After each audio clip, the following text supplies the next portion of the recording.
Assalamualaikum warahmatullahi wabarakatuh.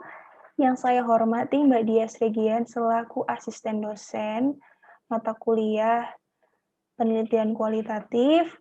Yang terhormat Mas Syakir SIP MIP selaku dosen pengampu mata kuliah penelitian kualitatif. Perkenalkan, nama saya Ihmatul Imamah Yuwafi. Saya sedang menempuh pendidikan di S1 Universitas Muhammadiyah Yogyakarta, program studi ilmu pemerintahan. Baik, kali ini saya akan mempresentasikan proposal penelitian yang telah saya buat yang berjudul Pengaruh Program Bantuan bagi Pelaku Usaha Mikro atau BPUM terhadap peningkatan pendapatan pelaku usaha mikro terkena dampak COVID-19. Studi kasusnya ada di Desa Binorong, Kecamatan Bawang, Kabupaten Banjarnegara. Ada beberapa poin yang ingin saya sampaikan. Yang pertama itu terkait latar belakang masalah, kemudian yang kedua ada tinjauan pustaka, dan yang terakhir adalah metode penelitian. Kita masuk kepada latar belakang masalah. Jadi, penelitian ini mengangkat sebuah fenomena yang berkaitan dengan meredupnya bahkan hilangnya kegiatan ekonomi khususnya bagi pelaku usaha mikro terdampak pandemi COVID-19. Nah, jadi pandemi ini kan tidak hanya menyasar atau berdampak pada sektor kesehatan atau keselamatan jiwa saja, tapi juga berpengaruh terhadap perekonomian di seluruh dunia. Jadi memang di seluruh dunia cukup mendapatkan tantangan yang cukup berat. Kemudian Indonesia sendiri, Presiden Joko Widodo telah membuat Perpu atau peraturan pemerintah pengganti undang-undang yang dilakukan pada saat keadaan terdesak seperti itu. Nah, ada beberapa instruksi Presiden terkait dengan menanggulangi dampak COVID-19 terhadap perekonomian. Yang pertama, salah satunya adalah memberikan promosi terhadap wisatawan yang batal mengunjungi Cina, Jepang, Korea, kemudian mendanai influencer sebesar 72 miliar untuk mempromosikan pariwisata di Indonesia dan mengadakan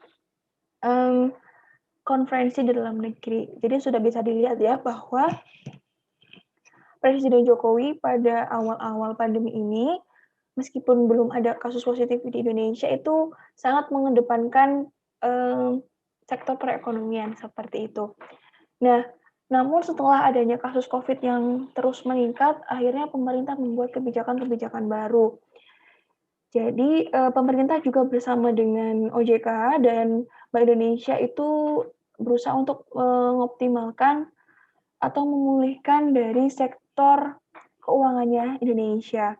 Nah, dalam ini salah satunya adalah memberikan kebijakan buyback saham, kemudian ada juga terkait dengan kredit usaha, kemudian terkait dengan penerbangan, memang penerbangan itu juga akhirnya menurun dan beralih kepada untuk menanggulangi itu juga memberikan diskon yang besar untuk berwisata di Indonesia saja seperti ke Labuan Bajo, kemudian Yogyakarta, Manado, Malang, seperti itu.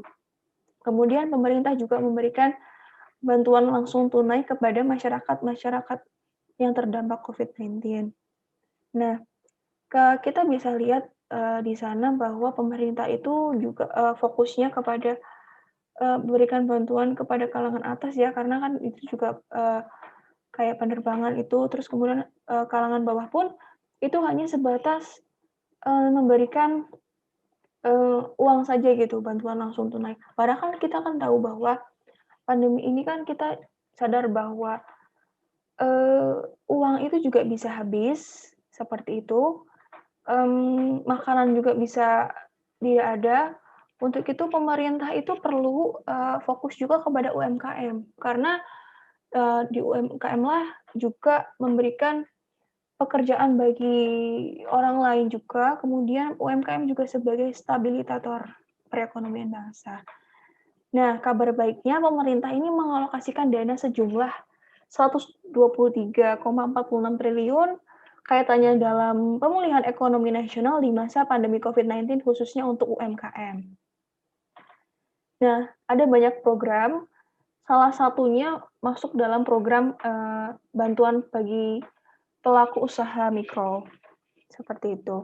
Nah, bantuan bantuan ini atau BBM ini adalah bantuan yang langsung presiden kepada pelaku usaha mikro yang diambil dari APBN sebesar Rp2.400.000 untuk meningkatkan produktivitas penjualan.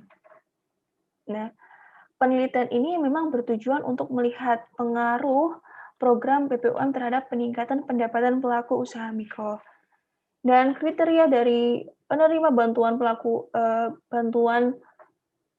ini adalah, masyarakat ini harus warga negara Indonesia asli, kemudian punya NIK, punya, usaha yang emang sudah ada dibuktikan dengan surat yang sudah dibuat oleh, pengaju pengaju yang memberikan BBUM, kemudian, masyarakat ini bukan termasuk, TNI, Polri, kemudian BUMN atau BUMD seperti itu, kemudian ada PNS juga ya atau ASN, seperti itu. Dan, ini juga, eee, pelaku usaha mikro yang tidak punya pinjaman ke bank, seperti itu.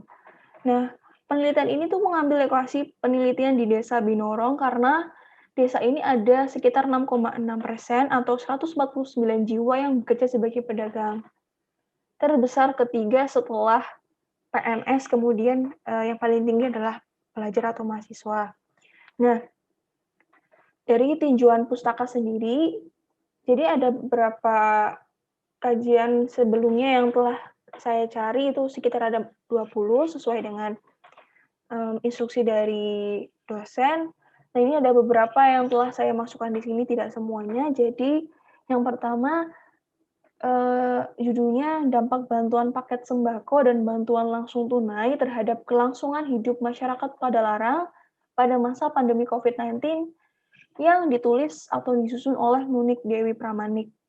Jadi dalam penelitian ini menggambarkan uji bantuan paket sembako dan bantuan langsung tunai itu sangat berpengaruh terhadap kelangsungan hidup masyarakat Padalarang. Nah, jadi perbedaan penelitian ini terhadap penelitian yang akan saya buat ini adalah bantuan ini terkait dengan bantuan langsung tunai yang bukan kepada UMKM, namun persamaannya ini adalah bantuan yang ditujukan bagi masyarakat untuk terdampak COVID-19, seperti itu. Namun sama-sama hasilnya di penelitian ini berpengaruh ya terhadap kelangsungan hidup masyarakat. Jadi berarti bantuan langsung tunai ini semestinya memang harus diberikan secara berkala.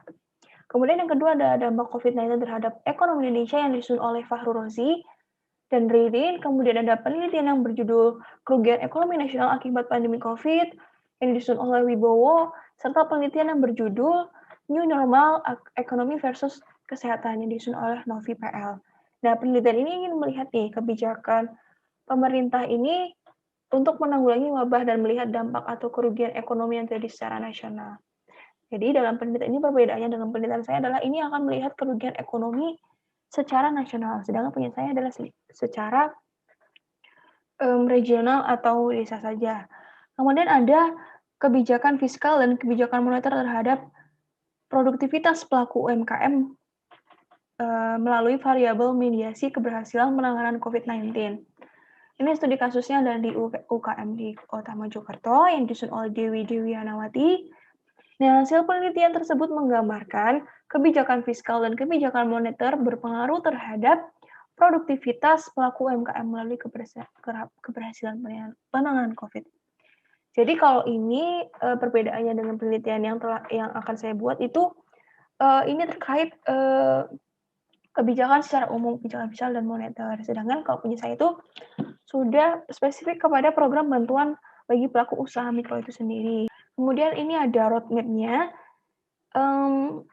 Kita akan melihat efektivitas, apakah tujuan yang ingin dicapai oleh pemerintah itu selaras dengan hasil yang terjadi di lapangan untuk terkait program BPUM ini, dan indikator untuk melihat efektivitas dari program ini bisa dilihat dari rangkaian input, proses, dan output. Input itu terkait dasar dari pelaksanaan program tersebut. Proses itu bagaimana ada visualisasi atau memperlihatkan proses produksinya atau proses penyalurannya seperti itu, dan output-nya bagaimana hasil yang terjadi di lapangan. Sehingga kita bisa melihat apakah program ini mencapai peningkatan pendapatan bagi pelaku usaha mikro, seperti itu. Kemudian, metode penelitian yang saya ambil adalah metode deskriptif kualitatif dengan pendekatan studi kasus di Desa Binorong. Ya, lokasinya di Desa Binorong, Kecamatan Bawang, Kabupaten Banjarnegara. Kenapa?